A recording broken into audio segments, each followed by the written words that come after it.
Rajkot મહાનગરપાલિકાનો ward number 14માં પ્રજાલક્ષી લોક દરબાર હતો, પરંતુ પ્રજાલક્ષી પ્રશ્નોને તુગલગી જવાબ આપવામાં આવ્યા હતા।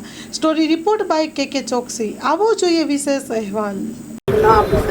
નહીં કે જવાબ એટલે ન આપી શકે કે વોર્ડ નંબર 14માં લડવાડીઓના વિસ્તારમાં અવારનવાર આ લોકો અમને પાડવા ત્યાં આવે છે, લોકો પ્રશ્ન લઈને આવી છે, અહીંયા પાડવા આવે છે તો એમ કે લેખવાળા હોય તો અમે પાડી શકીએ છીએ, નો ડાઉટ પાડી શકીએ, લેખવાળા હોય તો ભલે પાડી નાખી, લોકોને નોટ કરવું હોય તો આ જ વોર્ડ નંબર 18માં આ લોકોના ભાજપના ભ્રષ્ટાચારીઓએ બાંધકામ કરેલું છે, ત્યાંના રહેવાસી અહીંયા રજૂઆત ત્યાંના સ્થાનિક પોકેટોને કરવા જાય છે કે ભાઈ આ લોકો અહીંયા કરે છે, આ લોકોને હટાવો, બંધ કરાવો, તો એ લોકો એના જ કાર્યકર્તાઓને એ લોકો બધા એમ કહે છે કે આ કોંગ્રેસ વખતનું બાંધકામ હતું કરેલું છે બેન, આમાં અમે કાંઈ ન કરી શકી। તો આ લલુડી હોકરી કેટલા વર્ષો ત્યાં છે, તો એમાં આ લોકો બાંધકામ પાડીને પોતાની માનમાની કરીને શું એ લોકો કરી શકે એનો મને જવાબ આ લોકો નથી આપ્યો। આ લોકો પાસે ખાસ માગું છું, એ એમ કહે છે કે તમને 1 BHK કોઠાર આપે છે, વાંધો નહીં, તો આ 3 ફેમિલી રહે છે, તો એમાં 1 BHK કેમ સમજતા? મારી રજૂઆત રમેશભાઈ ટીલારા પાસે હું કરવા ગઈ હતી કે અમને વોર્ડ નંબર લલુડી હોકરીમાં અમે જે રહી છીએ, અમને અમારા ઇનેય મકાન અમને લેખવાળા કરી દો,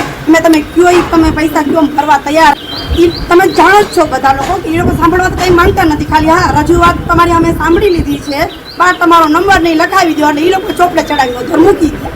લોક દરબાર છે કે શું છે એ ખબર ન પડતી। લોક દરબાર ખરેખર બધાની સમસ્યા સાંભળવા માટે મેદાનમાં બેસવા જોઈએ, નહીં કે નાનકડી એવી ઓફિસમાં।